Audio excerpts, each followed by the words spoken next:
I'm Greg Ovens, and this is the 30-day challenge that Zach and I had in the Canadian Rocky Mountains. To get the most out of this virtual tour, we recommend you take advantage of the VR experience by adjusting your point of view. Stand up, move your phone around, use your touchscreen or mouse to navigate the world. Or, if you have a VR headset, click the goggle icon in the lower right-hand corner of your screen and put on your headset.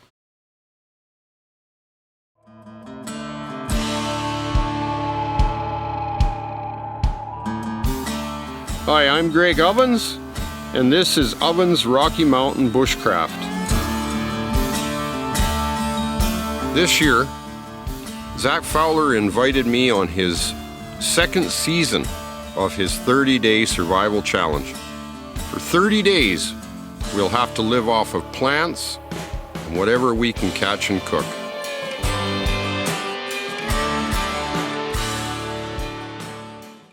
I'm going to show you, you can see the setup here. I'm going to start with the tools over here. I'm just going to take you through a walkthrough, show you, first of all, one of the first things that Zach built was this lean-to to protect our tools.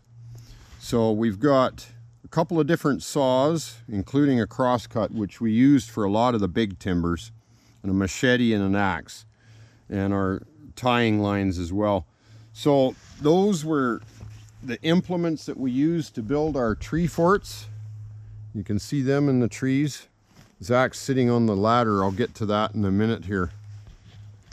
So one of the first things we did though was, if you look over here, the first thing was we put a couple of tarps up, because when we arrived here, all it did was rain.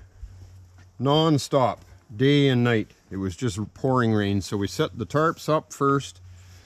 Then we packed the rocks for the fire pit so we could have our fire under the shelter. We did have to pack them too, didn't we? You packed the rocks. Yeah, we carried them in like a... No, you brought them too. We got some. Yeah, it took us... Well, they weren't here, so we had to carry them in. We had to carry the rocks in a backpack because there was no rocks here.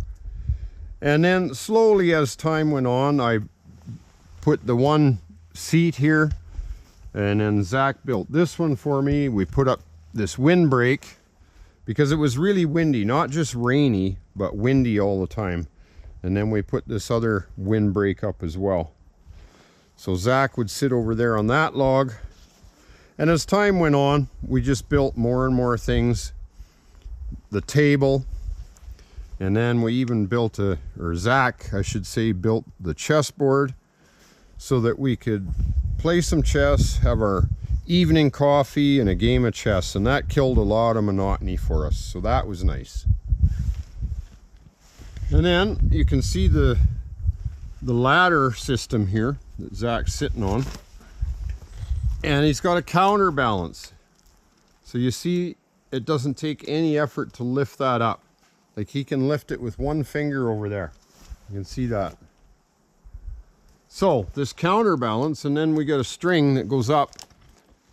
He's going to demonstrate how the ladder works here. So basically, he's got the string there. He just pushes a bit of pressure, and then the weight mechanism just lifts the bridge, or the ladder, I should call it. Yeah, and you just tie it up at night. And you tie that, and the bears can't get to us. The bears can't get to you. Yeah. In the morning. And I'll tell you, I felt safe up there once the ladder was up. You feel far safer than when we were in the hammocks down on the ground here, because sure enough, there was a big grizzly bear hanging out just at the bottom of the valley here. Yeah, as soon as we saw that bear, we were like, oh, I'm so glad we're moving up into the trees the day you moved up. I had already moved up in the trees the day we saw the bear. That's right. And you moved up that night, even though it was it was raining that day, and you're like, that's it, I'm moving back. I'm moving up there too. Exactly. So Zach had moved his shelter into the platform, and the very next morning we were having coffee, and we saw the big grizzly just down at the bottom here. So obviously that night I moved up as well. So then you come up the ladder, and this is my shelter here. You can see the poles from underneath. I went with 3 and then went across so that I could have my hammock in the middle. I was just afraid of maybe falling out. Zach did his a little differently. Mine is, my platform is all so I could hang out on it, and then my hammock is right on the edge of my deck. So if I fall straight down, I'm good. But as soon as I roll one roll, I'm 12 feet, boom, to the ground. So Yeah, that wouldn't be good. no. And then last night, you can see over there, Zach and I both built our fire pits. I'll show you his first. You just explain it. So I put some split green logs, and then I collected some mud/clay, packed it down nicely on there, and built my fire up here. I was even able to grab my branches to snap off of here's twigs to start my fire without even getting them down to the ground. Right. And just sat up Worked here and well. cooked my gopher. It was nice. So, if you did it properly on a rainy day, you could have your shelter up here as well with the fire. Yeah. So you got your tarp, your bedding, you can cook. I never did check to see if I got any. I don't think I burned. The wind was going this way. We did manage to We burn. did burn the other tarp. The other tarp. Now, if you're looking from below, it looks like a star map. There's a couple holes because of the sparks that blew over onto it. Yeah, So, you can see some holes in it. but anyway, yeah. so go back to my shelter for a minute. I'm using the wrong arm here to get back. Yeah. It's a little awkward until I turn around. And then this is my fire pit where I cooked my gopher last night. And I did mine a little differently.